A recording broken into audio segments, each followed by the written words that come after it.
Hello everyone, কি অবস্থা সবার? আশা করি তোমরা সবাই ভালো আছো। তো বিগত ক্লাসে আমরা উদাহরণ ৯ পর্যন্ত শেষ করছিলাম আদর্শ গ্যাস ও গ্যাসের গতিতত্ত্ব চ্যাপ্টারে, ঠিক আছে? অক্ষরপুতুল প্রকাশনীর যে বইটা আছে, আমরা সেই বইটার উদাহরণের যে সকল ম্যাথগুলো আছে সেগুলো কন্টিনিউয়াসলি আমরা সলভ করতেছিলাম। তো চলো আজকে আমাদের সেকেন্ড ক্লাস। তো সেকেন্ড ক্লাসের আমরা প্রথম যে ম্যাথটা আছে সেই ম্যাথটা দেখো যে কি বলছে এখানে, যে একজন ডুবুরি কোনো বিশুদ্ধ পানির হ্রদে ২০ মিটার গভীর পানিতে কাজ করার সময় 0.000 এরকম আছে, ৫টা জিরো, 3 মিটার কিউব আয়তনের বাতাসের বুদবুদ উপরের দিকে প্রবাহিত হয়, ঠিক আছে? একটা বড় লাইন। তো তারপরে কি বলছে, যে বায়ুমণ্ডলের চাপ যদি ৯৮,০০০ নিউটন পার মিটার স্কোয়ার হলে পানির উপরিতলে পৌঁছালে প্রতিটি বুদবুদের আয়তন অ্যাকচুয়ালি কত হবে, ঠিক আছে? পানির তাপমাত্রা আমরা সর্বত্র সমান ধরে কাজটা করব। বুঝতে পারছো? এটা কিন্তু সে আগের যে আমরা ক্লাসে সর্বশেষ যে ম্যাথটা করছিলাম সেটার কিন্তু একটা আরেকটা মেথড এটা এখানে আসছে, ঠিক আছে? আরেকভাবে এটা এখানে আসছে। তো কনসেপ্ট কিন্তু সেমই, ঠিক আছে? তো চলো আমরা দেরি না করে আমরা আস্তে আস্তে ম্যাথটার দিকে শুরু করি।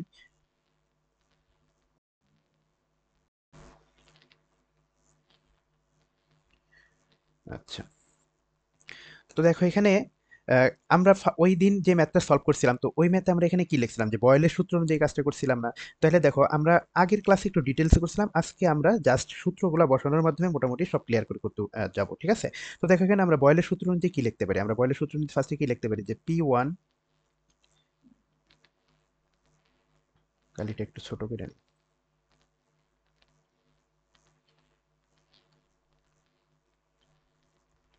আচ্ছা দেখো, আমরা বয়েলের সূত্র অনুযায়ী আমরা কি পাইছিলাম, যে P1 V1 is equal to আমরা কি পাইছিলাম, P2 V2, ঠিক আছে? এটা হচ্ছে আমাদের বয়েলের ফর্মুলা।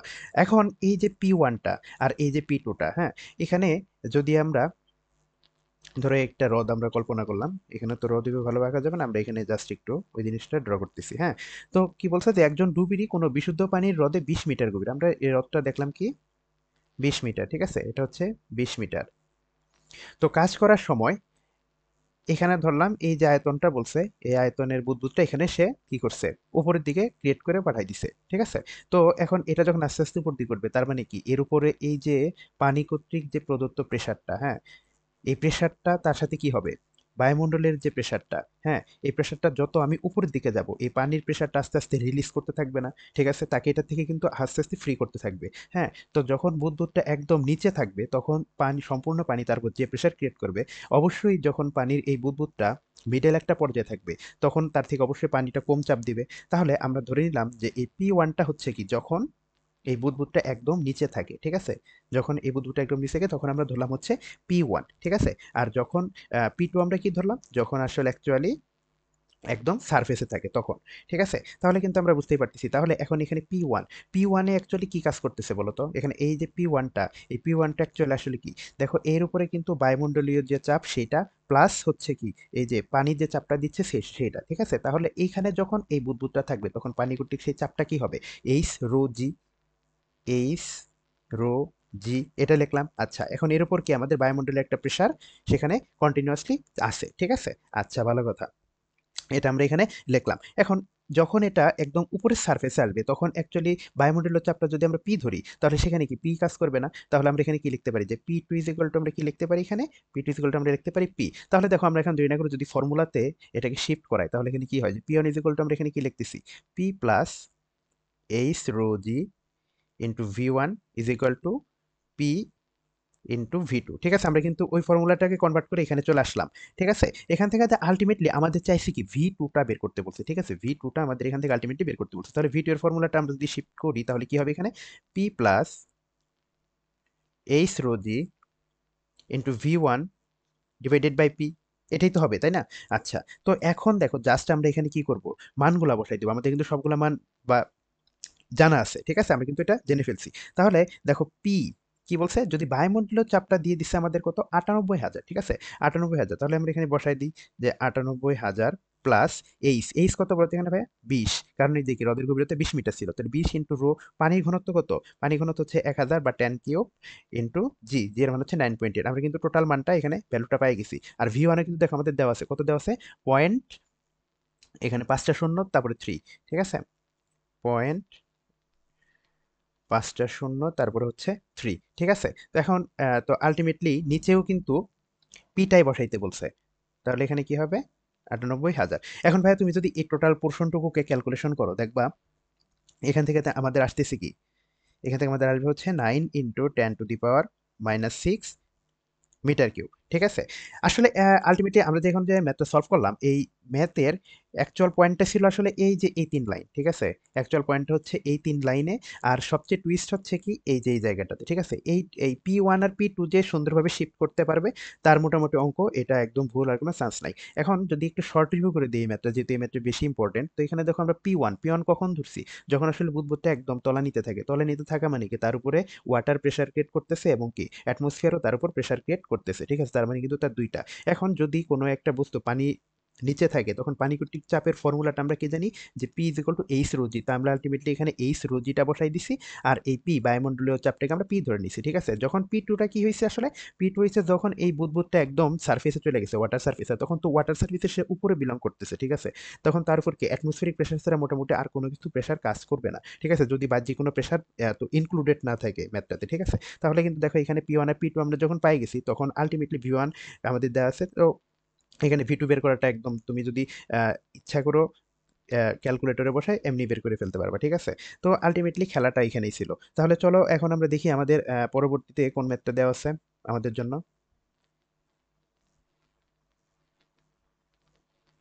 দেখো আমাদের ২৭ নম্বর ম্যাথ, এটা কি বলছে যে জলাশয়ের কত গভীরতায় একটি বুদবুদের আয়তন উপরিতলে থাকাকালীন আয়তন অপেক্ষা অর্ধেক হবে। ঠিক আছে? দেখো এই যে কনসেপ্টটা একটু পড়েই তুমি বুঝতে পারবা। দেখো কি যে জলাশয়ের কত গভীরতায় একটি বুদবুদের আয়তন উপরিতলে থাকাকালীন আয়তন অপেক্ষা অর্ধেক হবে। তাহলে তুমি বুঝতেছো অবশ্যই উপরের দিকে প্রেসার কম, তার জন্য বায়ু বুদবুদটা বড় হয়ে যায়, নিচের দিকে ছোট হয়ে যায়।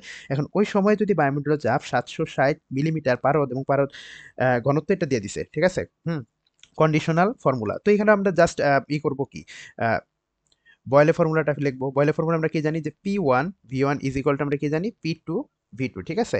P1 V1 is equal two P2 V2। হ্যাঁ? আচ্ছা। তো দেখো এইখানে এই যে বায়ুমণ্ডলীয় চাপ, হ্যাঁ? এইখানে বায়ুমণ্ডলীয় চাপটাকে আমরা আগের মতো ধরে নিছি কি P। এখানে তো বায়ুমণ্ডলীয় চাপ কি দেওয়া আছে? ৭৬০ মিলিমিটার। ঠিক আছে? এখন ৭৬০ মিলিমিটারকে তোমার মিটারে নিতে হবে।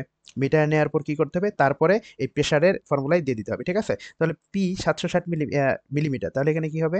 ৭৬০ ইন্টু 10⁻³ এখন ঘনত্ব কত দিয়ে দিছে? ঘনত্ব দিয়ে দিছে 13.6 ইন্টু 10³ 13.6 ইন্টু 10³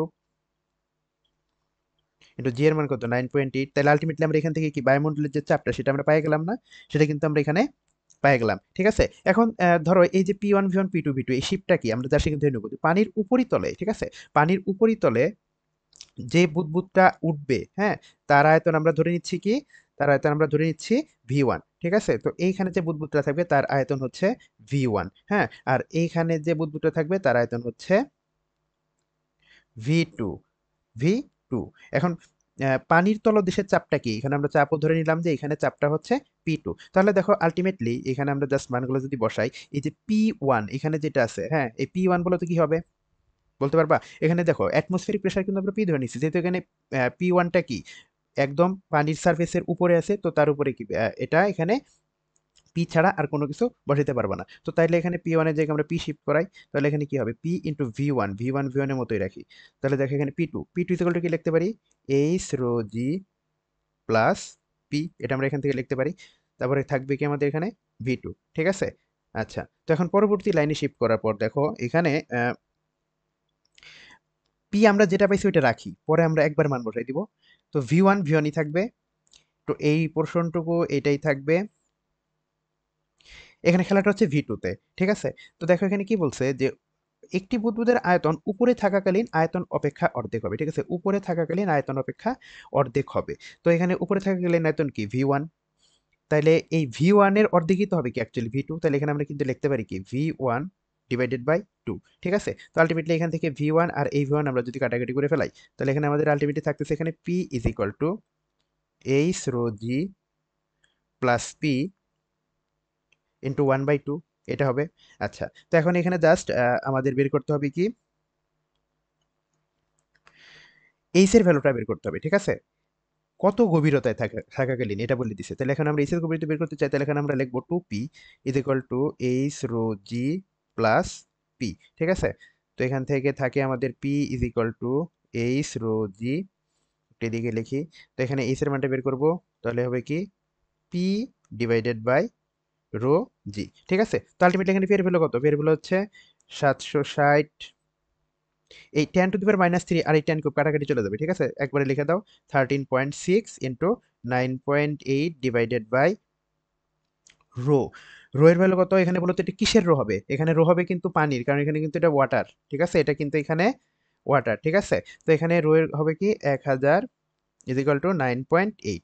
তো দেখো এখন এটাকে তুমি যদি ক্যালকুলেশন করো, আলটিমেটলি এখান থেকে তুমি কত পেয়ে যাবা? অ্যান্সারটা হচ্ছে 10.336 মিটার। ঠিক আছে, তো দেখো আমাদের বের করতে বলছিল কি যে কত গভীরতা একটি বুদবুদের আয়তন উপরই থাকাকালীন আয়তন হবে অর্ধেক হবে। ঠিক আছে, তো আমাদের হাইটটা কত বেরিয়েছে? 10.336। এটাই হচ্ছে আমাদের অ্যান্সার। ঠিক আছে, তো দেখো আমরা এক কনসেপ্ট শেখার পর এই রিলেটেড প্রায় 3টা ম্যাথ সলভ করলাম, 3 রকমের ছিল।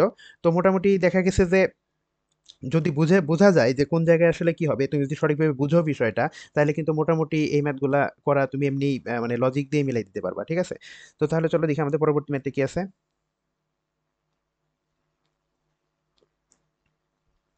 তো দেখো এখানে কি বলছে যে প্রমাণ তাপমাত্রা ও চাপে 8 গ্রাম অক্সিজেনের আয়তন নির্ণয় করো। ঠিক আছে, প্রমাণ তাপমাত্রা ও চাপে 8 গ্রাম অক্সিজেনের আয়তন নির্ণয় করো। তাহলে এখানে আমাদের প্রথমে যদি আমরা মোল সংখ্যাটা বের করে নিই, তাহলে আমরা কি লিখতে পারি যে N is equal to M divided by M. এটা, তো এখানে কি দেওয়া আছে? এম কত দেওয়া আছে? 8 গ্রাম। আর এম কত? এম আমরা ধরতে পারি কি 32। ঠিক আছে, যেহেতু কি 32 কেন হয়েছে? যেহেতু O2। ঠিক আছে, এই কারণে। তাহলে এখান থেকে আমরা এন কত পাইলাম? 0.25 মোল। এন এন পেলাম কত? 0.25 মোল। তাহলে এখন আদর্শ গ্যাসের সমীকরণ আমরা কি জানি? যে PV is equal to N R T. এটা আমরা জানি যে PV is equal to N R T. তো এখানে আমাদের কি করতে বলছে? আয়তন বের করতে বলছে। তাহলে আমরা কি বের করবো? ভি ইজ ইকুয়াল টু কি লিখতে পারি? N R T divided by P. এখানে মান যেগুলো আছে মোটামুটি মুখস্থ রাখতে হবে। ঠিক আছে, এন এর মান আমরা পাইছি কত? 0.25। আর এর ভ্যালু কত বলবো বলো তো? আর এর ভ্যালু হবে 8.314 জুল পার মোল পার কেলভিন। ঠিক আছে, জুল পার মোল পার কেলভিন কিন্তু। আর প্রমাণ তাপমাত্রা কত? টি এর মান কত? টি এর মান হবে 273 কেলভিন। ঠিক আছে, 273 কেলভিন, এটাও মুখস্থ। আর পি পি কত বলতো? প্রমাণ চাপ কত? প্রমাণ চাপ হচ্ছে আমি শিখাইছিলাম যে 101,325। একবারে এই পুরাটুকি মুখস্থ রাখবে, এখানে পয়েন্ট হিসেবে মুখস্থ রাখার কোনো দরকার নাই। এটা হলো অ্যাকচুয়াল মান 101,325 একবারে। ঠিক আছে, তো এখন এখান থেকে যদি আমরা ভি এর ভ্যালুটা বের করতে চাই, দেখো এখানে ক্যালকুলেশন করলে ক্যালকুলেটরে তুমি পাবা 5.6 into 10 to the minus 3, 5.6 into 10 to the power minus 3 metre কিউবে। ঠিক আছে, মিটার কিউবে। তাহলে আমাদের বের করতে বলছি কি আয়তন? এই যে আমাদের এটা হচ্ছে এই ম্যাথের অ্যান্সার। ঠিক আছে, তাহলে চলো দেখি আমাদের পরবর্তী কি বলছে। আমাদের 29 নম্বর ম্যাথ। তো দেখো এখানে কি বলছে যে একটি গ্যাস অণু পরপর 20টি ধাক্কার মধ্যে দিয়ে 3 × 10⁻⁵ সেন্টিমিটার দূরত্ব অতিক্রম করে। ঠিক আছে, গ্যাস অণুর গড় মুক্ত পথ নির্ণয় করো। গড় মুক্ত পথ নির্ণয় করো। আচ্ছা, গড় মুক্ত পথের কনসেপ্টটা কি বলো তো? যদি আমরা ধরি যে গড় মুক্ত পথ কোনো একটা ইসের গ্যাস অণুর ল্যামডা, তাহলে এখানে আমরা কি কি লিখতে পারি? যে সেই গ্যাস অণুর টোটাল অতিক্রান্ত দূরত্ব,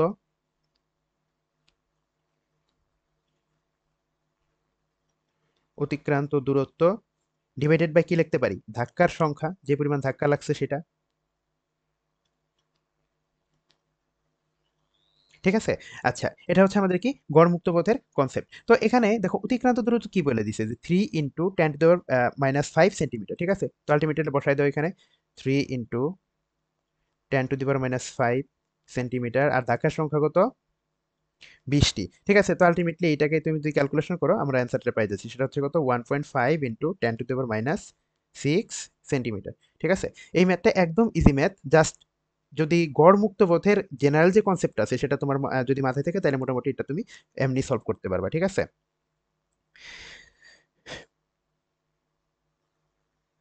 তো দেখো আমাদের 30 নম্বর ম্যাথ। এটা কি বলছে? যে যদি অ্যাভোগাড্রো সংখ্যা দিয়ে দিছে এবং হাইড্রোজেন অণুর গড়মুক্ত পথ প্রমাণ চাপ ও তাপমাত্রায় 2 × 10⁻⁷ মিটার, এটাও দিয়ে দিছে। ঠিক আছে, হাইড্রোজেন অণুর কার্যকর ব্যাস নির্ণয় করো।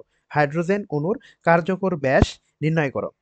ঠিক আছে, আচ্ছা এখন দেখো এখানে একটা কনসেপ্ট বলছে যে প্রমাণ চাপ ও তাপমাত্রায়, হ্যাঁ প্রমাণ চাপ ও তাপমাত্রায়। ঠিক আছে, তো প্রমাণ চাপ ও তাপমাত্রায় আমাদের 1 মোল গ্যাসের ভলিউম কত হয় জানো? প্রমাণ তাপমাত্রা ও চাপে 1 মোল গ্যাসের আয়তন কত হয়? ভিজিকল টু 22.4 লিটার। ঠিক আছে, এটা মনে রাখবা যে ভিজিকল টু 22.4 লিটার। এখন এটাকে যদি তুমি মিটার কিউবে নাও, তুমি লিটার থেকে মিটার কিউবে কি পেয়ে যাবা 1000 দিয়ে ভাগ করে, তাহলে এখানে কি হবে 0.0224 মিটার কিউব। ঠিক আছে, আমরা কিন্তু ভি পাই গেছি। হুম। আচ্ছা, এখন অ্যাভোগাড্রো সংখ্যা এখানে দেওয়া আছে।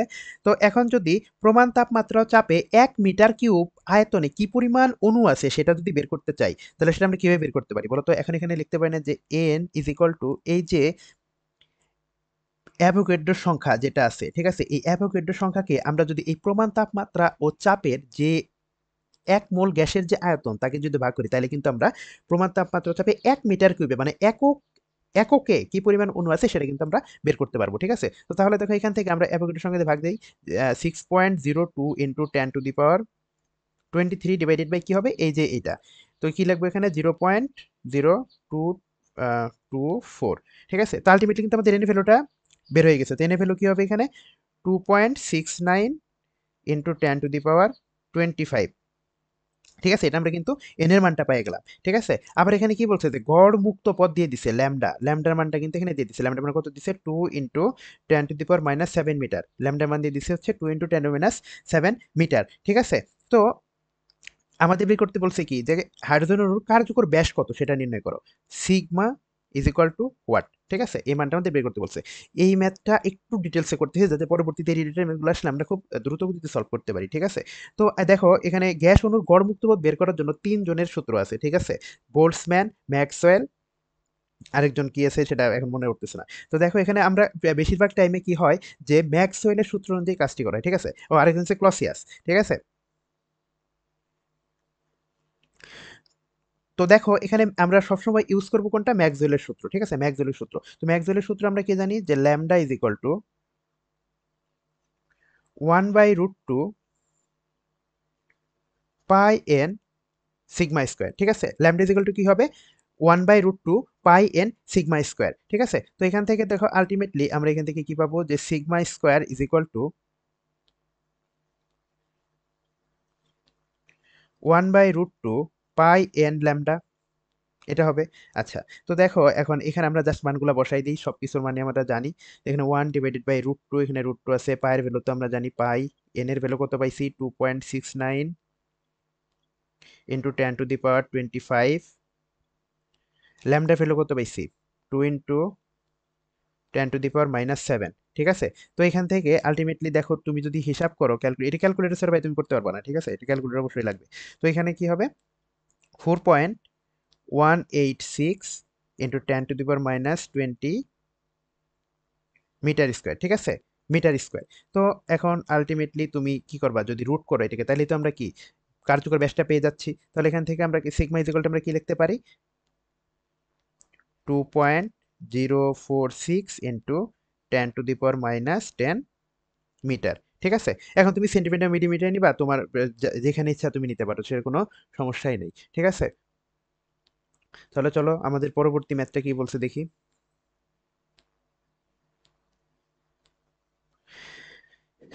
আচ্ছা দেখো এখানে কি বলছে যে কোনো গ্যাসের অণুর কার্যকর ব্যাস দিয়ে দিছে এবং গড় মুক্ত পথ দিয়ে দিছে, উক্ত গ্যাসের একক আয়তনে অণুর সংখ্যা নির্ণয় করো যদি অণুগুলোর মূল গড় বর্গবেগ 1 × 10³ মিটার পার সেকেন্ড হয়, তবে প্রতি সেকেন্ডে সংঘটিত ধাক্কার সংখ্যা নির্ণয় করো। ঠিক আছে, এক দাগের ভিতরে দুইটা ম্যাথের ক্যাটাগরি সব কিছু দিয়ে দিছে। ঠিক আছে, তাহলে চলো আমরা এখানে কিন্তু জানি যে ম্যাক্সওয়েলের সূত্র অনুযায়ী আমরা কি জানি যে lambda is equal two 1/√2 pi N sigma square, এটা আমরা জানি। আচ্ছা, তো আলটিমেটলি এখান থেকে কি বের করতে বলছে উক্ত গ্যাসের একক আয়তনে অণুর সংখ্যা, তার মানে এন এর ভ্যালুটা বের করতে বলছে। তাহলে এন ইকুয়াল টু আমরা কি লিখতে পারি যে 1/√2 পাই ল্যামডা সিগমা স্কোয়ার, এটা আমরা লিখতে পারি। তা দেখো এখানে আমরা এখন মানগুলা বসাবো। ঠিক আছে, 1/√2 ইন্টু পাই, ল্যামডা ভ্যালু কত দেওয়া আছে, ল্যামডা ভ্যালু দিয়ে দিছে 2.4 ইন্টু 10⁻⁸। ঠিক আছে, ল্যামডা ভ্যালু দিয়ে দিছে 2.4 into 10⁻⁸, sigma square, sigma square এই যে ব্যাস। ঠিক আছে, তাহলে ব্যাসটা কত দেওয়া আছে 2 ইন্টু 10⁻⁻10 তার স্কোয়ার। তো এখান থেকে আমরা এন এর ভ্যালুটা ক্যালকুলেশন করলে কত পাবো, এখান থেকে আমরা এন এর ভ্যালুটা ক্যালকুলেশন করলে পাবো 2.345 ইন্টু 10⁻26।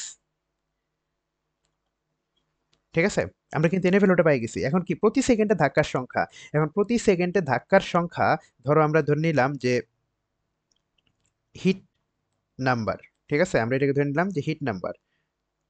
ঠিক আছে, ধাক্কার সংখ্যা। তো হিট নাম্বার এখানে কি হবে, যে যে পরিমাণ এর যে মূল গড় বর্গবেগটা আছে, ঠিক আছে, রুট মিন স্কয়ার ভেলোসিটি, হ্যাঁ, এই ভেলোসিটিটাকে যদি আমরা এই ল্যামডা দিয়ে ভাগ করি, তাহলে কিন্তু আমরা প্রতি সেকেন্ডে আসলে কি পরিমাণ যে ধাক্কা সংঘটিত হচ্ছে সেটা কিন্তু আমরা বের করতে পারবো। ঠিক আছে, তাহলে এখানে সি এর ভ্যালুটা কত, 1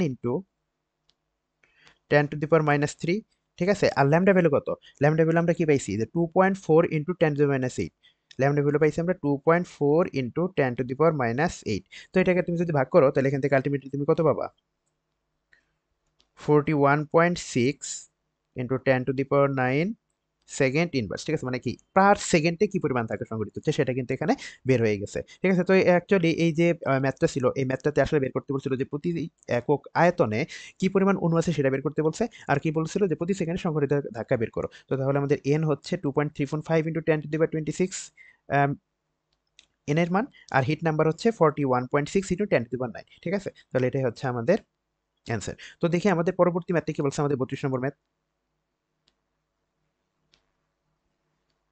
তো দেখো এখানে 32 নম্বর ম্যাথটা বলছে যে একটি বায়ুমণ্ডলীয় চাপে ও 0 ডিগ্রি সেলসিয়াস তাপমাত্রায় বায়ুর গড় মুক্ত পথ নির্ণয় করো। ঠিক আছে, বায়ুর অণুর কার্যকর ব্যাস দিয়ে দিছে এবং একক আয়তন অণুর সংখ্যা সেটাও দিয়ে দিছে। তো জাস্ট এখানে মানগুলা বসাবা, মানগুলা বসাইলেই শেষ। এটা খুব সহজ একটা ম্যাথ, এটা প্র্যাকটিসের জন্য ম্যাথ। ঠিক আছে, এটা আমরা করবো না, জাস্ট ফর্মুলাটা লেখাই দিব।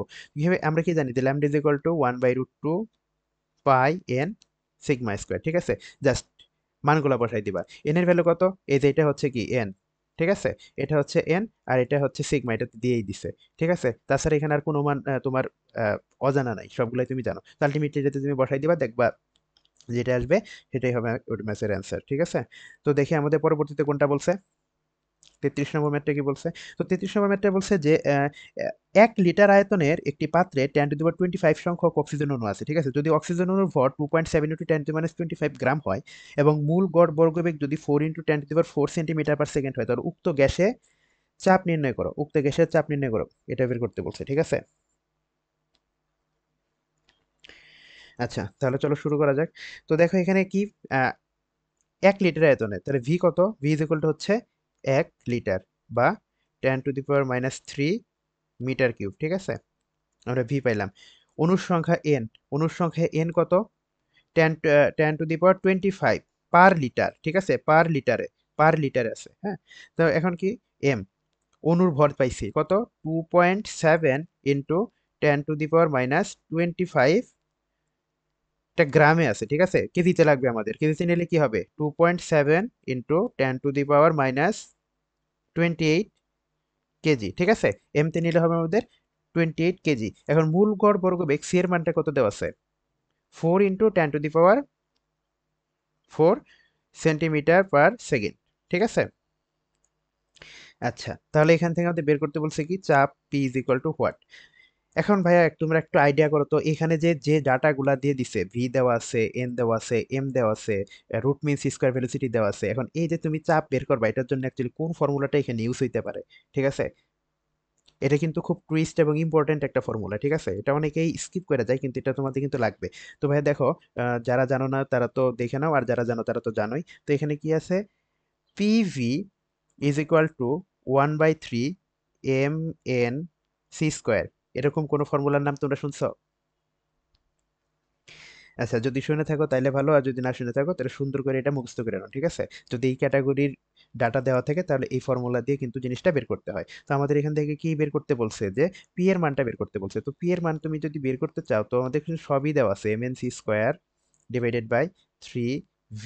ঠিক আছে, তো এখন জাস্ট মানগুলা বসাবা এখানে। তাহলে মানগুলা বসালে কি হবে, 2.7 ইন্টু 10⁻28 এন, এন এর ভ্যালু কত দেওয়া আছে, 10⁻25, আর সি এর ভ্যালু কত দেওয়া আছে, 4 × 10⁻4 তার square divided by 3v। V কত দেওয়া আছে, 1 লিটার, লিটারকে এই যে লিটার, এই লিটার কিন্তু আমরা কিসে নিব, মিটার কিউবে নিব, তাহলে হবে কি 10⁻³ ঠিক আছে। তো আলটিমেটলি এখন তুমি যদি এখানে ক্যালকুলেশন করো, তাহলে দেখো তুমি পি এর ভ্যালুটা পাই যাবে কত বলো তো ভাইয়া, 1.44 into 10⁻8 newton per metre square, ঠিক আছে, নিউটন পার মিটার স্কোয়ার। আচ্ছা ভাই, আলটিমেটলি এই ম্যাথটা করার উদ্দেশ্য আসলে কি? ম্যাথটা করার উদ্দেশ্য হচ্ছে তোমাদেরকে এই যে এই ফর্মুলাটা আছে এই ফর্মুলার সাথে সুন্দর করে পরিচয় করে দেওয়া, ঠিক আছে। এই ম্যাথটা খুবই ইম্পর্টেন্ট একটা ফর্মুলা, এটা মাথায় রেখো, ঠিক আছে। তাহলে চলো দেখি আমাদের পরবর্তী কোনটা বলছে।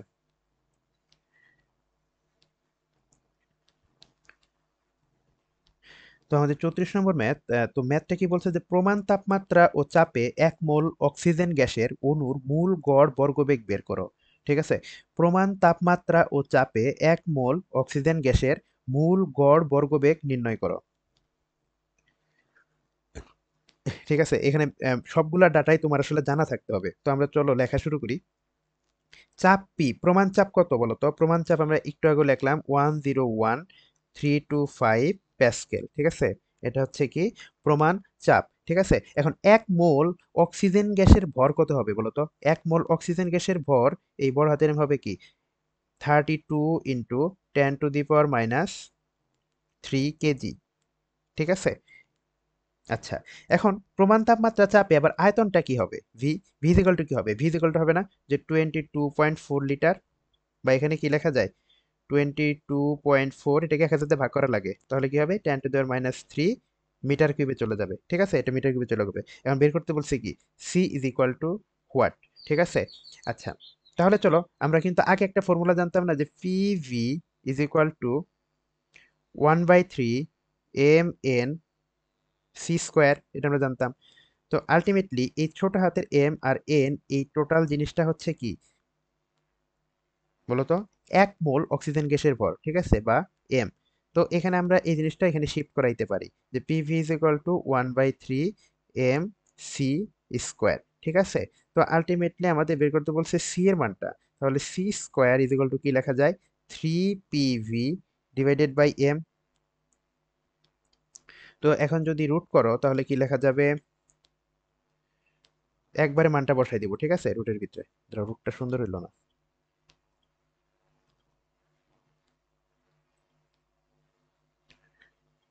রুটটা সুন্দর হয়নি, রুটটা সুন্দর করে দেওয়া লাগবে।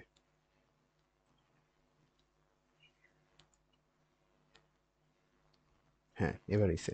তো এখন দেখো থ্রি পি, পি জানি কত 101,325, ভি, ভি হচ্ছে আয়তন 22.4 × 10⁻³ আর ডিভাইডেড বাই কি এম, এম এর ভ্যালু কত 32 × 10⁻³ কেজি।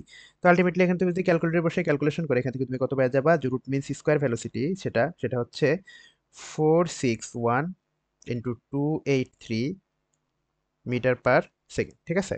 তো এই জিনিসটা আমাদের বের করতে বলছিল এবং এটা হচ্ছে আমাদের আনসার। তো দেখো আমরা এই যে ক্যাটাগরির দুইটা ম্যাথ কিন্তু করে ফেলাইলাম, ঠিক আছে, একটু ইউনিক ফর্মুলার। তো এই ফর্মুলাগুলো একটু মাথায় রাখবে, একটু একটু বুঝে করার ট্রাই করো, ডাক্তার সাথে অঙ্কটাকে একটু রিলেট করার ট্রাই করো। দেখবা যে একটা টাইমে এগুলা তুমি না দেখেও করতে পারবা, ঠিক আছে। তো দেখো যে আমাদের পরবর্তী ম্যাথ। তো এখানে কি বলছে যে প্রমাণ তাপমাত্রা ও চাপে অক্সিজেনের ঘনত্ব দেওয়া আছে কি হাইড্রোজেনের ঘনত্বের 16 গুণ, হ্যাঁ। অক্সিজেনের গড় বর্গবেগের বর্গমূল নির্ণয় করো, হাইড্রোজেনের ঘনত্ব দিয়ে দিছে, ঠিক আছে। আচ্ছা, এখানে দেখো একটা জিনিস বলে দিছে কি অক্সিজেনের ঘনত্ব হাইড্রোজেনের ঘনত্বের 16 গুণ, ঠিক আছে। তাহলে এসটিপিতে আমাদের অক্সিজেনের ঘনত্ব কি হবে, রো ইজ ইকুয়াল টু 16 গুণ কার, হাইড্রোজেনের। এখন হাইড্রোজেনের ঘনত্ব কত দিয়ে দিচ্ছে 0.0898, ঠিক আছে। এটা কিন্তু আমরা কি পেয়ে গেলাম অক্সিজেন, অক্সিজেনের রো পেয়ে গেলাম, ঠিক আছে। এখন এসটিপিতে চাপ কত, এসটিপিতে চাপ পি হচ্ছে কত 101,325 প্যাসকেল, এটা। আচ্ছা, তো এখানে মূল গড় বর্গবেগ বের করতে বলছে C is equal to what. তো দেখো আমরা একটা ফর্মুলা, ওই যে আগে যে ফর্মুলাগুলা ইউজ করলাম আগের দুইটা ম্যাথে, তো ওই ফর্মুলারই আরেকটা কনভার্সন হচ্ছে P is equal to 1/3 rho C square, ঠিক আছে। P is equal to 1/3 rho C square. এটাও একটু যারা জানো তারা তো ভালো, আর যদি না যারা না জানো তারা একটু মুখস্থ করে ফেলো, ঠিক আছে। তো এখান থেকে আমাদের কি বের করতে বলছে, রুট মিনস স্কোয়ার ভেলোসিটি, তাহলে C square is equal to কি লেখা যাবে 3p ডিভাইডেড বাই রো। তো এখান থেকে আমরা যদি সি এর ভ্যালুটা বের করতে চাই, তাহলে জাস্ট মানগুলো বসাই দিবে এখানে। 3p, p কত? 101,325, ঠিক আছে। আর রো কত? রো হচ্ছে 16 ইন্টু 0.0898, ঠিক আছে। তো আলটিমেটলি টোটাল পোর্শনটুকু ক্যালকুলেশন করলে এখান থেকে সের ভ্যালুটা আমরা কত পাবো? 459.9 মিটার পার সেকেন্ড, ঠিক আছে। এবং এটা আমাদের এখানে বের করতে বলছিল। তাহলে চলো আমরা দেরি করে আমরা পরবর্তী ম্যাথটা দেখি, আমাদের পরবর্তীতে কোন ম্যাথটা আছে। দেখে কি বলছে এখানে যে 300 কেলভিন তাপমাত্রায় কোনো গ্যাসের অণুর গড় গতিশক্তি কত? 300 কেলভিন তাপমাত্রায় কোনো গ্যাসের অণুর গড় গতিশক্তি কত? তার 1 গ্রাম মোলের গতিশক্তি কত? গ্যাস ধ্রুবক আর দেওয়া আছে, অ্যাভোগাড্রো সংখ্যা দেওয়া আছে, ঠিক আছে। আচ্ছা, এটা করার জন্য এটা দুইটা ফর্মুলা জাস্ট যথেষ্ট, ঠিক আছে। দুইটা ফর্মুলা দিলে তুমি এটা মোটামুটি বের করতে পারবা। সেটা হচ্ছে, আচ্ছা, প্রথমে কি বের করতে বলছে যে গ্যাস অণুর গড় গতিশক্তি কত। আচ্ছা, গ্যাস অণুর গড় গতিশক্তি বের করার ফর্মুলাটা হচ্ছে ই ইজ ইকুয়াল টু, আমরা কি লিখতে পারি যে 3RT ডিভাইডেড বাই 2Na। এটা আমরা জানি না যে গ্যাসের অণুর গড় গতিশক্তির ফর্মুলা। আচ্ছা, তো এখন এখানে জাস্ট মানগুলা বসাই দাও। মানগুলা কি আছে? 3 ইন্টু আর, আর এর ভ্যালু কত? 8.31। টি কত? টি কত বলছে? 300 কেলভিন, ঠিক আছে। জাস্ট মানগুলো কিন্তু সবই দেওয়া আছে, জাস্ট খালি ফর্মুলায় বসাইতে হবে। 2 ইন্টু এনএ, এনএ কত? 6.02 ইন্টু 10⁻23, ঠিক আছে। তো আলটিমেটলি যদি আমরা এটা ক্যালকুলেশন করি তাহলে এখান থেকে কিন্তু আমরা এর ভ্যালুটা পাই যেতেছি। এর ভ্যালুটা কত পাচ্ছি? 6.21 ইন্টু 10⁻21 জুল, ঠিক আছে। আমাদের কিন্তু একটা পোর্শন শেষ। তো এখন কি আরেকটা প্রশ্ন কি বলছে যে 1 গ্রাম মোলের গতিশক্তি কত? 1 গ্রাম মোলের গতিশক্তি কত? তো 1 গ্রাম মোলের গতিশক্তি বের করার জন্য আমাদের যে ফর্মুলাটা সেটা কি, আমরা কি লিখতে পারি যে 3/2, 3/2 আরটি, 3/2 আরটি। এখানে এন এর ভ্যালু হচ্ছে 1, ঠিক আছে। এটাই হচ্ছে কথা। তো আহ, এখানে 3/2 ইন্টু আর, আর এর ভ্যালু কত দেওয়া আছে? 8.31। আর টি এর ভ্যালু কত দেওয়া আছে? 300 কেলভিন। জাস্ট ক্যালকুলেটরে বসে এটা করে ফেলো। করে ফেললে দেখবে এখানে এর ভ্যালুটা কত আসতেছে। এখানে ভ্যালুটা আমাদের আসতেছে হচ্ছে 3.74 ইন্টু 10³ জুল। 3.74 ইন্টু 10³ জুল, ঠিক আছে। তো এটাই হচ্ছে আমাদের অ্যান্সার। এই ম্যাথগুলা মোটামুটি কিসে আসতে পারে? আমাদের এমসিকিউ রিলেটেড যে কোয়েশ্চেনগুলো যদি হয় তাহলে এমসিকিউ রিলেটেড কোয়েশ্চেনে এগুলো আসতে পারে, ঠিক আছে। তো দেখি আমাদের পরবর্তীতে কি ম্যাথটা বলছে। কি বলছে যে 100 ডিগ্রি সেলসিয়াস উষ্ণতায় কোনো আদর্শ গ্যাসের অণুগুলোর গড় গতিশক্তি নির্ণয় করো, ঠিক আছে। যেখানে কি বোল্টজম্যান কনস্ট্যান্ট দিয়ে দিছে, সেটা হচ্ছে 1.38 ইন্টু 10⁻23 জুল পার কেলভিন, ঠিক আছে, জুল পার কেলভিন। এটা কিন্তু দেখো একটা মুখস্থ টাইপ ম্যাথ, তোমার এই মোটামুটি কিন্তু মানগুলা সবগুলাই মুখস্থ এর জিনিসই দিছে। তো 100 ডিগ্রি সেলসিয়াস তাপমাত্রায় কোনো আদর্শ গ্যাসের অণুগুলোর গড় গতিশক্তি বের করার একটা ফর্মুলা, সেটা কি, যেহেতু বোল্টজম্যান কনস্ট্যান্ট দিয়ে থাকে তাহলে সেখান থেকে তুমি লিখতে পারো যে ই ইজ ইকুয়াল টু 3/2 কেটি, ঠিক আছে। এখানে তুমি লিখতে পারো ইজ ইকুয়াল টু 3/2 কেটি। তো এখান থেকে 3/2 মানে কি 1.5 ইন্টু কে এর ভ্যালু কত? কে এর ভ্যালু কিন্তু অবশ্যই সবার কি মনে রাখতে হবে। যদি দেওয়া থাকে তাহলে তো ভালো, যদি না দেওয়া থাকে তাহলে কিন্তু এটা মুখস্থ রাখতে হবে। সেটা হচ্ছে 1.38 ইন্টু 10⁻23, ঠিক আছে। আর টি এর ভ্যালু কত? 100 ডিগ্রি সেলসিয়াস দিয়ে দিছে। এখন 100 ডিগ্রি সেলসিয়াস যদি তুমি কেলভিনে নাও তাহলে কিন্তু এখানে কত আসতেছে? 373 কেলভিন, ঠিক আছে। তো আলটিমেটলি জাস্ট তুমি এটা ক্যালকুলেটরে বসে হিসাব করো, দেখবা এটার অ্যান্সার বেড়ে গেছে। সেই অ্যান্সারটা কি? যে 7.72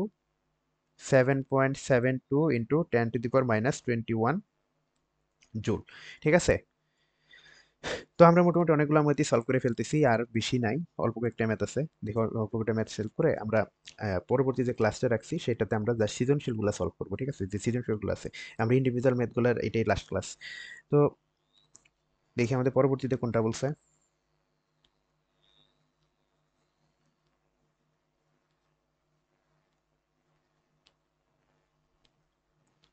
দেখো এখানে কি বলছে যে একটি অক্সিজেন অণুর ভর দেওয়া আছে 5.3 ইন্টু 10⁻26 কেজি, ঠিক আছে। 100 ডিগ্রি সেলসিয়াস তাপমাত্রায় অণুর মূল গড় বর্গবেগ বের করতে বলছে।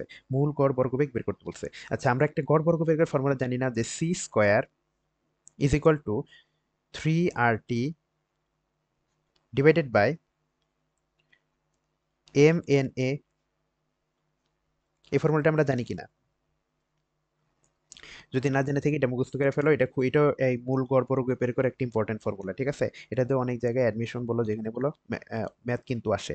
তো দেখো জাস্ট এখানে কিন্তু সবগুলো মান কিন্তু দেওয়া আছে, ঠিক আছে। এখানে কিন্তু মানগুলো দেওয়া আছে, যেমন 3, এটা তো জানি। আর এর ভ্যালু কিন্তু আমরা জানি সেটা কি 8.314, এটা লিখতে পারো, বা 8.316ও লিখতে পারো, সমস্যা নাই। এখন টি টি কত দেওয়া আছে বলতো, 100 ডিগ্রি সেলসিয়াস তাপমাত্রা। 100 ডিগ্রি সেলসিয়াস তাপমাত্রা মানে কি 373 কেলভিন, ঠিক আছে, 373 কেলভিন। এম একটি অণুর ভর কিন্তু দিয়ে দিছে, সেটা কত, যে 5.3 ইন্টু 10⁻⁻26 কেজি, ঠিক আছে। আর অ্যাভোগাড্রোর সংখ্যা তো আমরা সবাই জানি যে 6.023 ইন্টু 10⁻⁻23, ঠিক আছে। তো আলটিমেটলি যদি এই টোটাল পোর্শনটুকু ক্যালকুলেশন করি, তাহলে এখান থেকে কিন্তু আমরা সি এর মানটা কি পাবো, এখান থেকে আমরা সি এর মানটা পাবো 539.72 মিটার পার সেকেন্ড, ঠিক আছে। তো দেখো এখানে এই 22 যে 38 নম্বর যে ম্যাথটা ছিল, এই ম্যাথটাতে কিন্তু কি ডাটা দেওয়া আছে, শুধু শুধু ডাটা দেওয়া ছিল যে অক্সিজেনের ভরটা দেওয়া ছিল, এবং ভর দেওয়া ছিল আর টেম্পারেচারটা দেওয়া ছিল, আমাদের কিন্তু রুট মিন স্কয়ার ভেলোসিটিটা বের করতে বলছে। তো এরকম ক্যাটাগরিতে যদি ম্যাথ আসে, তাহলে সেক্ষেত্রে কিন্তু আমাদের ফর্মুলা এটা ইউজ করতে হবে, যে C square is equal to 3RT divided by M N A, ঠিক আছে। C square is equal to 3RT divided by M N A, এই ফর্মুলা ইউজ করার মাধ্যমে আমরা রুট মিন স্কয়ার ভেলোসিটিটা বের করতে পারবো, ঠিক আছে। তো দেখি আমাদের 39 নম্বর ম্যাথটা কি বলছে। তো 29 নম্বর ম্যাথটা বলছে যে কোনো তাপমাত্রায় স্থির চাপে হাইড্রোজেনের মূল গড় বর্গবেগ প্রমাণ তাপমাত্রায় ও চাপে মূল গড় বর্গবেগের দ্বিগুণ হবে, ঠিক আছে। এটা খুবই সহজ একটা ম্যাথ, সিম্পল, এবং এটা ইম্পর্টেন্ট ক্যাটাগরির একটা ম্যাথ, এবং এই ম্যাথগুলো থেকে আসে অনেক সময়, ঠিক আছে। এটা সৃজনশীল মাঝে মাঝে পাওয়া যায়। তো এখানে আমরা কি বলছে, যে শর্ত অনুসারে আমরা প্রথমে কি লিখতে পারি বলতো, যে মূল গড় বর্গবেগ প্রমাণ তাপমাত্রায় ও মূল গড় বর্গবেগের দ্বিগুণ হবে, ঠিক আছে। এখন ধরো যদি ধরে নেই যে T1 টেম্পারেচার, ঠিক আছে, T1 টেম্পারেচারে যদি মূল বর্গবেগ C1 হয়, আর T2 তে কি হবে, তাহলে C2, তাহলে শর্ত অনুযায়ী এখানে লেখা যায় যে C2 is equal two 2C1, ঠিক আছে। এটা কিন্তু শর্ত অনুযায়ী লেখা যায়। এখন আলটিমেটলি পরে আমরা সি এর ফর্মুলা কি জানি, যে 3RT ডিভাইডেড বাই এম, এটা আমরা জানি। তাহলে এই C1 এর জন্য তো সেটাই হবে, যে 3RT1 ডিভাইডেড বাই এম, এর সাথে একটা কি 2 গুণ আছে। আচ্ছা, তো এখন এখানে দেখো যদি আমরা এটাকে স্কোয়ার করি, তাহলে এখানে কি থাকতেছে, যে 3RT2 divided by M is equal to 3RT1 divided by M into কি 4, ঠিক আছে। তো আলটিমেটলি এখানে এম, এখানে এম, এই আর টি এই থ্রি থ্রি, আচ্ছা সরি, এখানে এই যে টিটা কাটা যাবে না, ঠিক আছে, টিটা থাকবে, এই T1 এই T2 এটা থাকবে। তো আলটিমেটলি এখানে এই T1 T2 বাদে বাদ বাকি সবকিছু কিন্তু আউট। তাহলে এখানে কি থাকতেছে আমাদের T2 is equal two 4T1, এটা থাকতেছে কিনা। তো দেখো আমাদের T1 এর ভ্যালু কত দিয়ে দিছে, যে প্রমাণ তাপমাত্রা আমরা কত জানি, 273 কেলভিন, ঠিক আছে। তাহলে 4 × 273,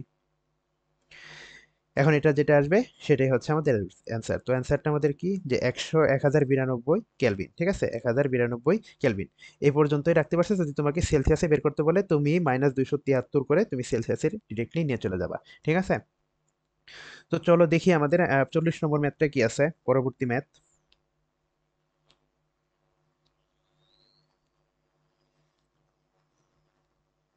তো দেখেন 40 নম্বর ম্যাথে কি বলছে, যে কোনো একদিন বায়ুর তাপমাত্রা 30 ডিগ্রি সেলসিয়াস এবং শিশিরাঙ্ক যদি 22 ডিগ্রি সেলসিয়াস হলে আপেক্ষিক আর্দ্রতা নির্ণয় করতে বলছে। 30 ডিগ্রি সেলসিয়াস এবং 22 ডিগ্রি সেলসিয়াসের সম্পৃক্ত জলীয়বাষ্পের চাপ দেওয়া আছে 31.83 এবং 19.83 মিলিমিটার পারদ চাপ, ঠিক আছে। আচ্ছা, তো আপেক্ষিক আর্দ্রতার ফর্মুলা আমরা কি জানি, যে আর ইজ ইকুয়াল টু ছোট হাতের এফ ডিভাইডেড বাই বড় হাতের এফ ইন্টু 100%, এটা। আচ্ছা, তো দেখো আলটিমেটলি কিন্তু সব ডাটা দেওয়া আছে, 19.83 ডিভাইডেড বাই 31.83, ঠিক আছে। জাস্ট এখানে মানটা বসাই দিব, মানটা বসাই দিয়ে ক্যালকুলেটরে হিসাব করলে যেটা আসবে সেটা হচ্ছে আমাদের অ্যান্সার। তাহলে বেরো কত আসে এখানে, আর বেরো আসতেছে হচ্ছে 62.3%। তো এই ম্যাথটা তোমাদের জন্য রাখাই ছিল একটু প্র্যাকটিস করার জন্য, ঠিক আছে, যাতে একটু প্র্যাকটিসটা ঠিক থাকে। তো পরবর্তীতে কি বলছে দেখো, যে বায়ুর তাপমাত্রা 20 ডিগ্রি সেলসিয়াস এবং আপেক্ষিক আর্দ্রতা 40% হলে প্রতি ঘনমিটার বায়ুতে কি পরিমাণ জলীয় বাষ্প থাকে, ঠিক আছে, প্রতি ঘনমিটার বায়ুতে কি পরিমাণ জলীয় বাষ্প থাকে। তাহলে 20 ডিগ্রি সেলসিয়াসে সম্পৃক্ত জলীয় বাষ্পের ঘনত্ব কত, এটাও দিয়ে দিছে। তাহলে কিন্তু ফর্মুলা সে আগেরটাই, আর ইজ ইকুয়াল টু আমরা কি বলতে পারি, এম ডিভাইডেড বাই রো, এটা আমরা বলতে পারি। তো দেখো এখানে আর কিন্তু দিয়ে দিছে, হ্যাঁ, আর কিন্তু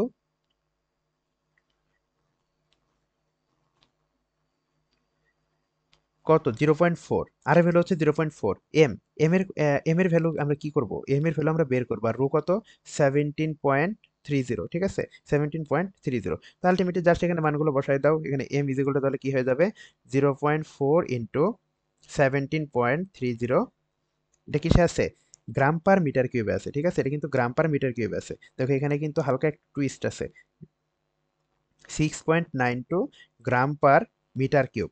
গ্রাম পার মিটার কিউব এটার মানে কি জানো, এটা মানে হচ্ছে যে 1 মিটার কিউব আয়তনে, ঠিক আছে 1 মিটার কিউব আয়তনে সেই এই জলীয় বাষ্পের ভরটা হচ্ছে 6.92 গ্রাম, ঠিক আছে তার মানে কি সে প্রতি একক আয়তনে 6.92 গ্রাম জলীয় বাষ্প অবস্থান করতেছে, ঠিক আছে। তাহলে এইটা কিন্তু কনসেপ্টটা একটু জটিল ছিল, একটু বুঝতে হবে যে আসলে কোন জায়গা থেকে কোন জায়গায় বিষয়টা শিফট হইতেছে, ঠিক আছে সূত্র কিন্তু সেম, কিন্তু কন্ডিশনটা একটু চেঞ্জ হয়ে যাইতেছে, ঠিক আছে। তো তাহলে দেখি আমাদের পরবর্তী 42 নম্বরটা কি বলছে।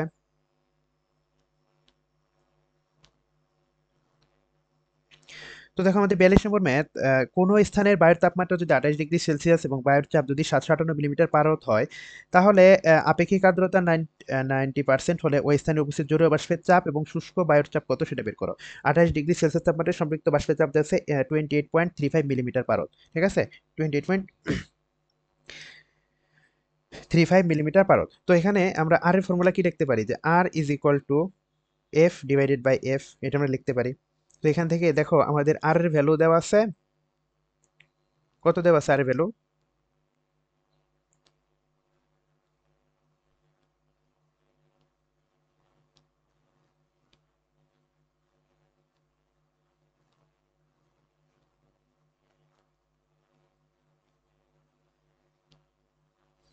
আচ্ছা দেখি এটা তো ভিন্ন ম্যাথ এসে গেছে।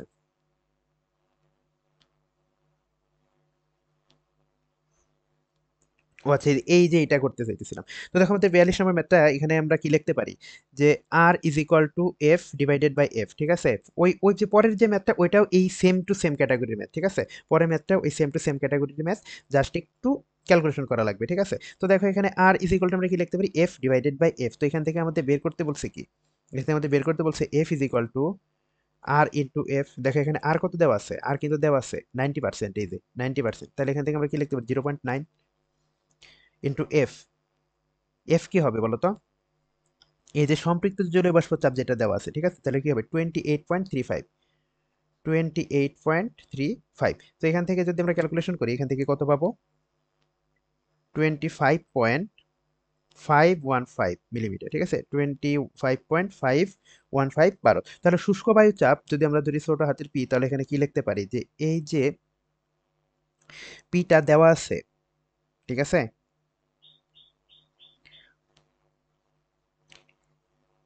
এই যে পিটা দেওয়া আছে, এই পিটার থেকে যদি আমরা এই যে এই ছোট হাতের এফটা বাদ দেই, ঠিক আছে তাহলে কিন্তু আমরা কি শুষ্ক বায়ুর যে চাপটা আছে সেটা আমরা পেয়ে যাব।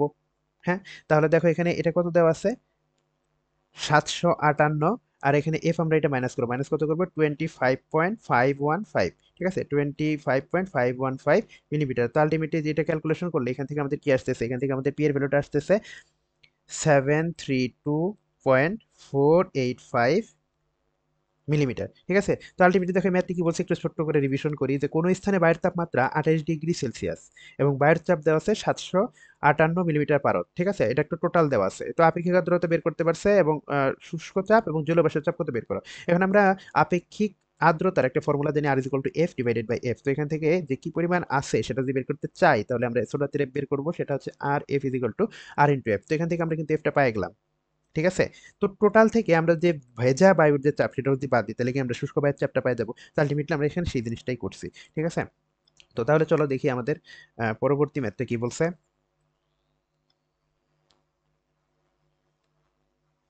দেখো এখানে কি বলছে, যে কোনো স্থানে বায়ুর তাপমাত্রা 25 ডিগ্রি সেলসিয়াস এবং শিশিরাঙ্ক দেওয়া আছে 16 ডিগ্রি সেলসিয়াস, 16, 24 এবং 26 ডিগ্রি সেলসিয়াসের তাপমাত্রায় সম্পৃক্ত জলবাষ্পের চাপ যথাক্রমে দেওয়া আছে কি 13.6 × 10⁻³ এরভাবে দেওয়া আছে। ওই স্থানে আপেক্ষিক আর্দ্রতাটা বের করতে বলছে, ঠিক আছে আপেক্ষিক আর্দ্রতাটা বের করতে বলছে।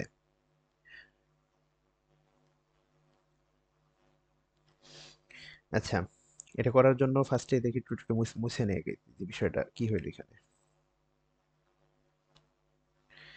আচ্ছা, দেখো এখানে কি বলছে যে শিশিরাঙ্ক বলছে 16 ডিগ্রি সেলসিয়াস, ঠিক আছে?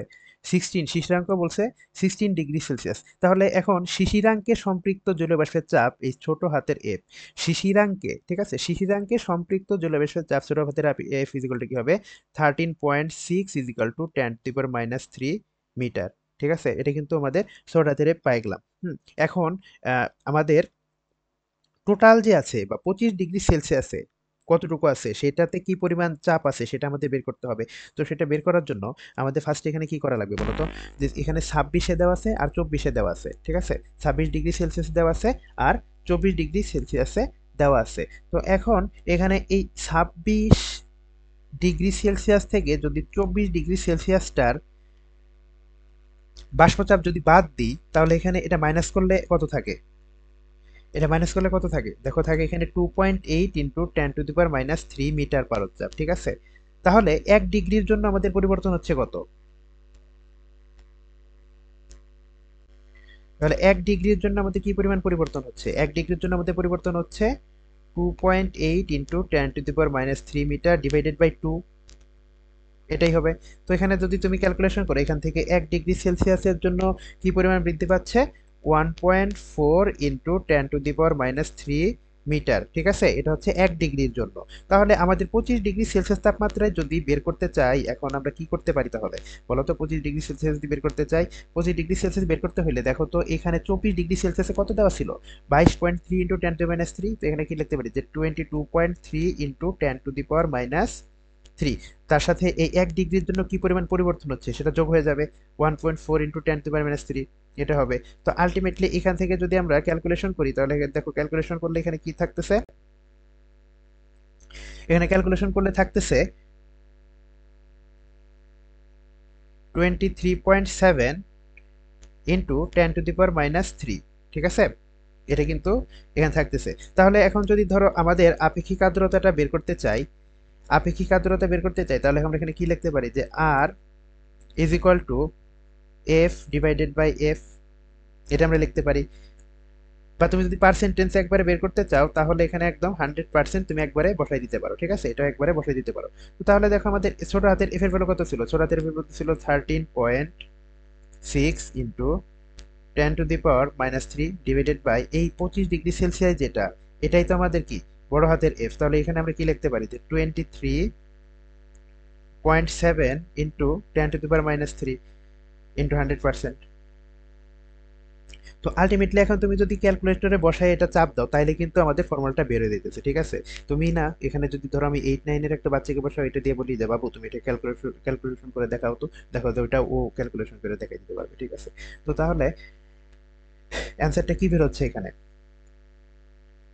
57.38%, ঠিক আছে? তো আলটিমেটলি আমাদের এখানে কিন্তু চাইছিল যে ওই স্থানের আপেক্ষিক আর্দ্রতা কত সেটা বের করে দেখাও। তো সেখানে আপেক্ষিক আর্দ্রতা হচ্ছে 57.38%, ঠিক আছে? আলটিমেটলি এটাই হচ্ছে আমাদের অ্যান্সার। তো তাহলে চলো দেখি আমাদের পরবর্তীতে যে ম্যাথটা আছে সেটা কি বলছে। তো দেখো আমাদের পরবর্তী ম্যাথ এখানে বলছে যে শুষ্ক ও আর্দ্র বাল্বের তাপমাত্রা যথাক্রমে 20 ডিগ্রি সেলসিয়াস দেওয়া আছে ও 12 ডিগ্রি সেলসিয়াস দেওয়া আছে। শিশিরাঙ্ক ও আপেক্ষিক আর্দ্রতা নির্ণয় করো। এখন 20 ডিগ্রি সেলসিয়াসে গ্লেসিয়ারের উৎপাদক দেওয়া আছে 1.79, 20 ডিগ্রি সেলসিয়াস ও 5.668 ডিগ্রি সেলসিয়াস তাপমাত্রায় জলীয় বাষ্পের সর্বোচ্চ চাপ দেওয়া আছে 17.6 মিলিমিটার পারদ এবং 6.856 মিলিমিটার পারদ, ঠিক আছে? কিছু ডাটা দেওয়া আছে, আসলে বের করতে বলছিল শিশিরাঙ্ক এবং আপেক্ষিক আর্দ্রতা বের করো, ঠিক আছে? শিশিরাঙ্ক ও আপেক্ষিক আর্দ্রতা বের করো। তো আমরা গ্লেসিয়ারের সমীকরণ থেকে আমরা কি পাই যে শিশিরাঙ্ক theta is equal to θ1 minus Glaisher constant is equal to θ1 minus θ2, ঠিক আছে? আলটিমেটলি এই ফর্মুলাটা কিন্তু আমরা পাই। তো এখানে আমাদের θ1 এর ভ্যালু কত দেওয়া আছে বলতো, θ1 কত দেখো 20 ও 12, তাহলে θ1 এর ভ্যালু কিন্তু 20। তাহলে এখানে আমরা কি লিখতে পারি 20 ডিগ্রি সেলসিয়াস মাইনাস জি এর ভ্যালু কত দিছে 20 ডিগ্রি সেলসিয়াস তাপমাত্রায় গ্লেসিয়ারের উৎপাদক কত 1.79, 1.79 into θ1 minus θ2, 20 degree Celsius minus 12 degree Celsius. তো আলটিমেটলি এখান থেকে আমাদের থিটার ভ্যালুটা কত আসতেছে, থিটার ভ্যালুটা আসতেছে 5.68 ডিগ্রি সেলসিয়াস, ঠিক আছে? আমরা কিন্তু তাপমাত্রাটা পেয়ে গেছি। তাহলে এখন আমরা আপেক্ষিক আর্দ্রতা ফর্মুলা জানি, সেটা কি যে R is equal to F divided by F, ফর্মুলাটা আমরা জানি। তো এখন দেখো এখানে এফ এর ভ্যালু যদি আমরা বসাই তাহলে এফ এর ভ্যালুটা আমাদের কি হবে বলো তো? এই যে 5.68, ঠিক আছে, এই 5.68-এ কিন্তু আমরা দেখো এই যে চেক, এখানে কিন্তু তুমি চেকও করে নিতে পারো। আগে দেখো আমরা ম্যাথ করে বের করছি সেটা 5.68, এটাও হচ্ছে কি 5.68। তো আলটিমেটলি তো এটাতে কত 5.68 ডিগ্রি সেলসিয়াসে কি দেওয়া আছে যে 6.856 ডিভাইডেড বাই বড় হাতের এফ। এই বড় হাতের এফটা কত 20 ডিগ্রি সেলসিয়াস তাপমাত্রায়। তো আলটিমেটলি বসায় দেয় এখানে 17.6। এটাকে যদি পার্সেন্টেজে একবারে বের করতে চাও তাহলে 100 দিয়ে গুণ করে দাও। তাহলে এখানে ক্যালকুলেটরে যদি তুমি এখন ক্যালকুলেশনটা করো এখানে কত পাচ্ছ 38.955%। ঠিক আছে। তো দেখো আলটিমেটলি আমাদের কি কি বের করতে বলছে যে শিশিরাঙ্ক কত এবং আপেক্ষিক আর্দ্রতা কত, সেই জিনিসটা বের করতে বলছে। আমরা কিন্তু এই ম্যাথে টোটালি বের করে ফেলছি। ঠিক আছে। তাহলে দেখি আমাদের, চলো পরবর্তীতে কোন ম্যাথটা বলছে।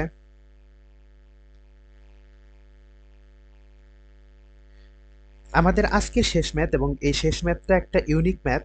দেখো এই ম্যাথটা আগে মোটামুটি মানে একটু না করার মতোই, এবং এটা বিভিন্ন জায়গায় যদি অত্যাধিক কঠিন প্রশ্ন না করে এবং অ্যাডমিশন ছাড়া এই ক্যাটাগরির ম্যাথগুলো আসলে সচরাচর আসে না, কিন্তু জানার সুবিধার্থে কিন্তু এই ক্যাটাগরির ম্যাথগুলা একটা জানা দরকার। তো সেই জন্যই আমরা স্লাইডে ইনক্লুডেড করছি।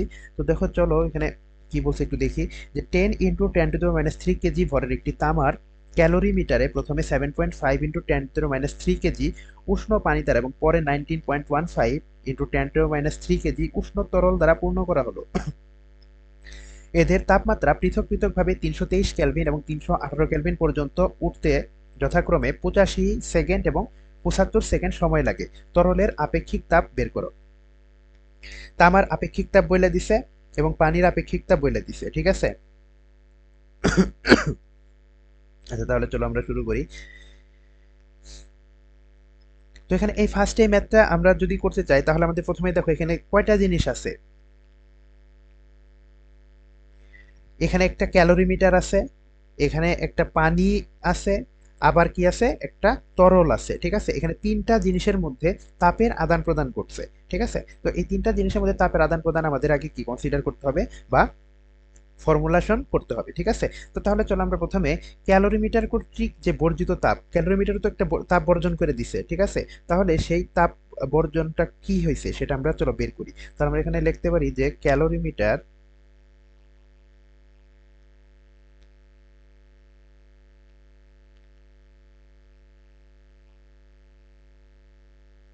কর্তৃক বর্জিত তাপ কি হবে বলতো? ক্যালোরিমিটারের ভর আপেক্ষিক তাপ ইন্টু ডেল থিটা বা θ1 - θ2, এটা কিন্তু আমরা পাই গেলাম। ঠিক আছে। এখন যদি পানি কর্তৃক বের করতে চাই, পানি, তাহলে পানি যদি পানিরটা বের করতে চাই তাহলে এখানে পানিরটা আমাদের কি হবে MW/SW ইন্টু θ1 - θ2, এটাই তো। আচ্ছা, আর তরল কর্তৃক, তরল যে তাপটুক এই যে ক্যালোরিমিটার আর পানি যে তাপটা বর্জন করলো, এই বর্জনকৃত তাপটা কে নিছে? তরলটা নিছে। তাহলে তরল কর্তৃক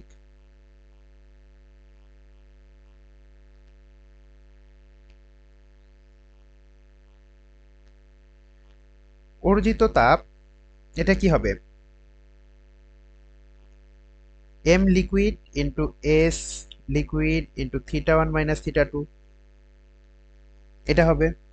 আচ্ছা, এখন দেখো আমরা কি লিখতে পারি যে ক্যালোরিমিটার ও পানি কর্তৃক তাপ বর্জনের হার। ঠিক আছে। ক্যালোরিমিটার ও পানি কর্তৃক তাপ বর্জনের হার, এটা কিন্তু আমরা একসাথে বের করতে পারি যে ক্যালোরিমিটার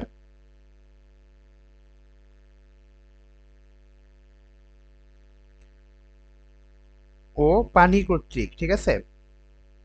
ম্যাথটা একটু কঠিন, কিন্তু যদি একবার বুঝো তাহলে এটা কনসেপ্টটা বুঝলে তুমি এই ম্যাথটা করতে পারবা। তাহলে এখানে আমরা কি লেখা যায় বলতো, MC/SC প্লাস MW/SW ইন্টু θ1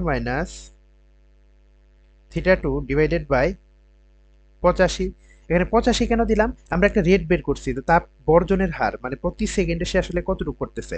এখন দেখো এই যে পৃথক পৃথক ভাবে এত ডিগ্রি এত কেলভিন তাপমাত্রা উঠতে কিন্তু 85 এবং 75 সেকেন্ড সময় লাগে, এটা কিন্তু বলছিল। ঠিক আছে। তাহলে সেই অনুযায়ী আমরা এটা বের করলাম। এখন ক্যালোরিমিটার ও তরল কর্তৃক কি হবে তাহলে বলো তো ভাইয়া? ক্যালোরিমিটার ও তরল কর্তৃক, তাহলে এখানে ক্যালোরিমিটার ও তরল কর্তৃক কি হইতে পারে, MC SC plus MW S, sorry MW হবে না, এখানে লিকুইড হবে,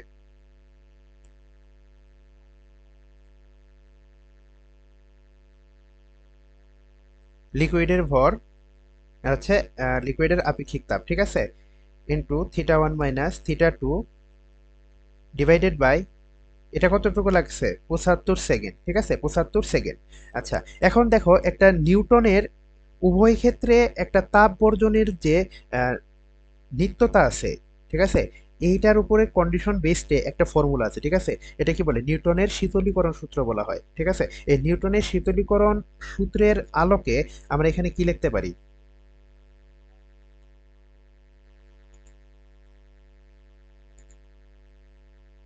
একটু ছোট করে নেই যাতে পরবর্তীতে একটু লিখতে অসুবিধা না হয়, ঠিক আছে। আচ্ছা, এখন এই যে এই নিউটনের শীতলীকরণ সূত্র অনুসারে এই যে ক্যালোরিমিটার ও পানি কর্তৃক যে তাপ বর্জনের রেট আর ক্যালোরিমিটার তরল কর্তৃক যে তাপ বর্জনের রেট, এই রেটটা কিন্তু আমরা সমান দেখাইতে পারি, ঠিক আছে। তো আলটিমেটলি আমরা এখান থেকে কি লিখতে পারি যে M C S C plus M W S W into θ1 minus θ2 divided by 85 is equal to MC SC plus ML SL into θ1 minus θ2 divided by 75, এই দুইটা কন্ডিশন আমরা সমান দেখাইতে পারি।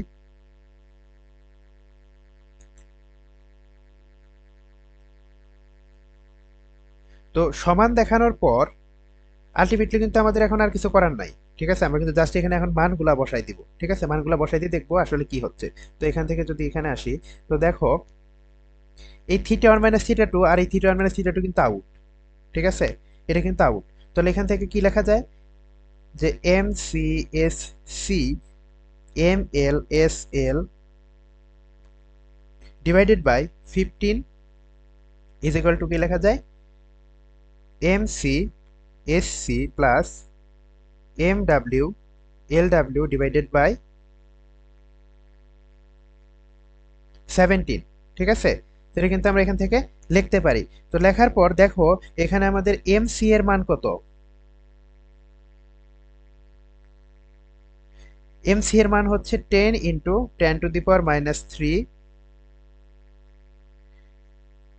এস সি এর ভ্যালু হচ্ছে 380, ঠিক আছে, 380 plus M L, M L এর ভ্যালু কত, 19.15 ইন্টু 10⁻³ ইন্টু এস এল, এটা আমরা জানি না, এটা আমাদের বের করতে বলছে, ঠিক আছে, divided by 15 is equal to কি লেখা যায়, 10 into 10⁻³ into 380 plus 7.5 into 10⁻³ into 4200 divided by কত ছিল, 17, ঠিক আছে। ম্যাথটা একটু বড়, একটু একটু জটিল টাইপের, ঠিক আছে, একটু তার জন্য একটু লেংথি, একটু সময় লাগতেছে। তো দেখো আলটিমেটলি তুমি যদি এখন এখান থেকে ক্যালকুলেশন করো, ক্যালকুলেশন করলে একটা সহজ লাইনে আসি, সেটা হচ্ছে কি লেখা যায়, 19.15 into 10⁻³ into S L is equal two 31.15 minus 3.8, ঠিক আছে। তো এখান থেকে যদি আমরা এস এল ক্যালকুলেশন করি, এস এল তাহলে কি বের হচ্ছে, 31.15 মাইনাস 3.8 ডিভাইডেড বাই 19.15 ইন্টু 10⁻³ তো এখান থেকে যদি তুমি এখন ক্যালকুলেটর বসে ক্যালকুলেশনটা করো, তাহলে এখান থেকে আমাদের আসতেছে কি যে 1428.01 joule per KG per kelvin, ঠিক আছে। তাহলে আমাদের আপেক্ষিক তাপটা কি বের হচ্ছে, 1428 joule per KG per kelvin. তো আমাদের এই ম্যাথটাতে এই জিনিসটাই বের করতে বলছে, ঠিক আছে। তো দেখো আমরা ম্যাথটা যদি লাস্ট আর একবার একটু রিভিউ দেই, এখানে আলটিমেটলি কি বলছিল ম্যাথটা একটু বড় এবং খুব একটু লেংদি, আমাদের একটু অনেক টাইম লাগলো বা অনেক একটু জায়গা লাগলো।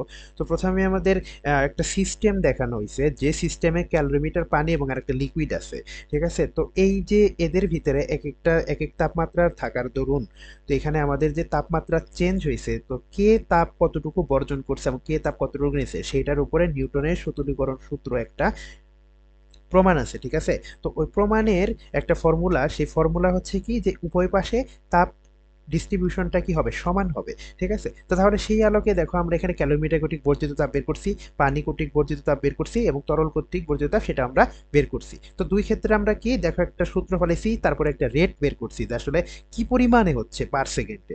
তো ওই পার সেকেন্ডের যে হার ওইটা কিন্তু আমরা উভয় পক্ষের জন্য সমান দেখাইতে পারি, কারণ নিউটনের শীতলীকরণ সূত্রের আলোকে। তো সেই ক্ষেত্রে জাস্ট আমরা পরে মানগুলা বসাইছি, মানগুলা বসানোর পর মানগুলা বসানোর পরে এখানে মোটামুটি যেটা আসছে সেটাই হচ্ছে অ্যান্সার। আমাদের বের করতে বলছিল যে তরলের আপেক্ষিক তাপ নির্ণয় করার জন্য, তরলের আপেক্ষিক তাপ আসছে 1428.01 joule per KG per kelvin, ঠিক আছে ভাই? তাহলে আজকে এই পর্যন্তই।